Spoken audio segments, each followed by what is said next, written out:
Well, good morning, Bones Club members. I'm normally not up this time of day, but here we are. It's the 10th of October, and we're going to go see Barney Frank at his nice little committee.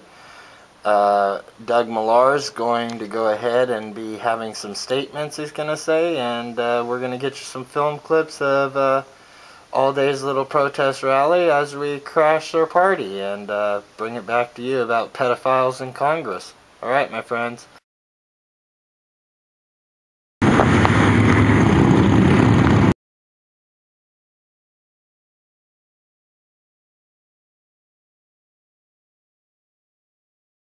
Barney Frank, Congressman from Massachusetts, is not just a homosexual, he's a pedophile. And we have a witness who suffered at his hands when he was only 14 and 15 years old.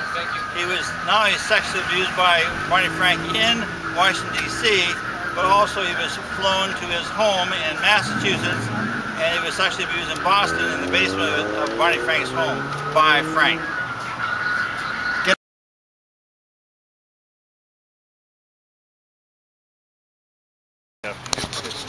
Well, Bones Club members, we're going to go ahead and ask a few of these protesters out there actually what they see on this situation and how they feel about this so-called congressman that happens to be a pedophile. Hey, good day, sir. Can I ask you why you're here today? I'm here to protest against Barney Frank for coming to California to raise money because he can't raise money at home. And I think he should be prosecuted for his part in the Fannie Freddie subprime debacle. Can you give us a little more information about the Fannie Freddie debacle? And you're with the bottle class. Well, Fannie and Freddie are government-owned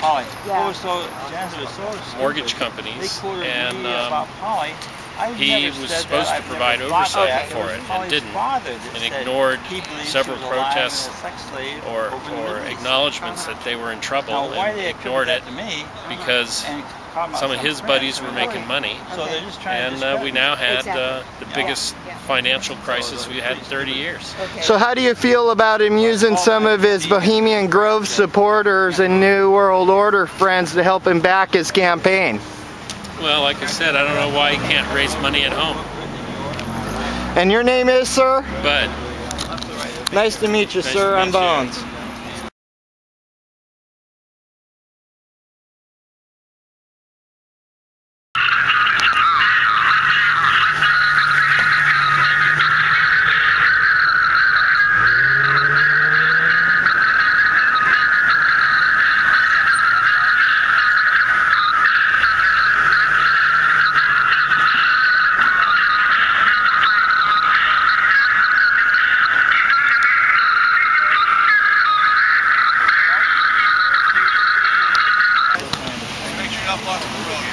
All right.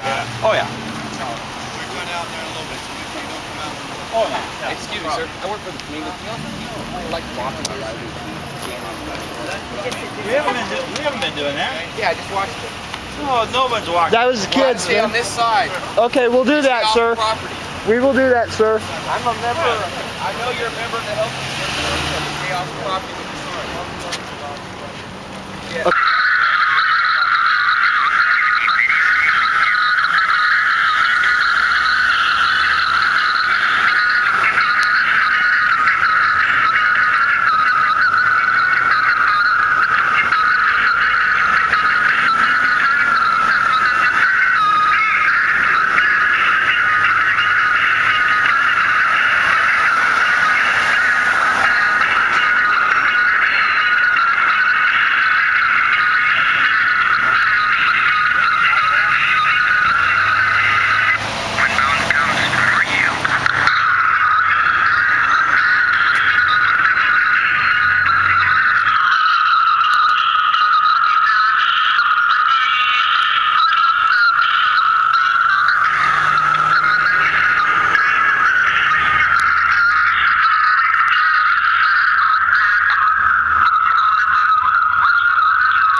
Wave. Wave. Come on, give me a wave, man. He must have been a supporter. Hey, Bones Club members, I heard that the flyer that we were talking about was given to Barney Frank by a gentleman here. His name's Peter. We're going to go ahead and interview Peter and see what Barney Frank had to say. Granted, we're not getting the videotape of it, and it's second-party information, so we'll go ahead and take it for what it's worth on what he said, but you go ahead and make up your own mind, my friends. My name is Peter Alexander Cherniff. I was on the other entrance over there, and Michael Fiamora walked by with Barney Frank. I shook hands with both of them. I've always thought highly of Michael Fiamora, and I offered Barney $50,000 to take this test, which I have outlined in my flyer. I will also be, and Barney did take the flyer and the one by Doug Millar. I will be contacting Michael Fiamora to respond to anything that's written on these flyers, if there need to be any corrections made, or to enlighten me regarding any information that was not accurate. I put forth what I was given in a challenging manner, and also if anybody reads the flyer knows that I am more or less comparing anybody that's involved in the animal flesh industry as being as sordid in what's going on in this country as any other individual that could have their finger pointed at. So that's what happened this morning, and thank you for your time. And hey, Peter, before you go, the Bones Club here, we're trying to work on a couple subjects as far as the $2 million goes and him helping the bankers. We want to know, do you feel that we should be able to use the Patriot Act against the Fed for warrantless wiretappings and other such full extents as specified in the bill against foreign and domestic terrorists to find where our $2 million went? 2 trillion, I mean?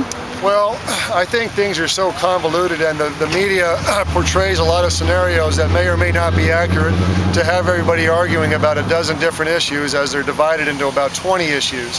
The real issue is the fact that no matter what we see in this country, whether it was Waco or 9/11 or the bank situation, the public remains seated firmly upon their ass, and they do nothing. And what needs to happen is a general strike, and we start about 10 million new gardens. We monkey wrench the system of corruption, and we make the changes for there on in. But I understand that. Shouldn't we though let them fall on their own sword? We don't like it. We think it's illegal, but they made it law, so why don't we use it to prove it? Do you agree? I believe that the system is so corrupted that there's no answer within the legal system.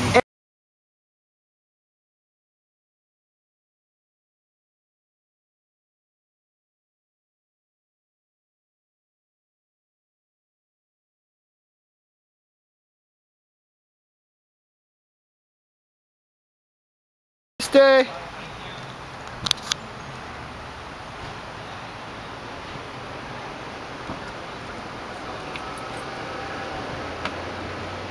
He was 14 and 15 when he was shipped. Okay, that's then Barney Frank is therefore not a pedophile. He's a pederast. Yes.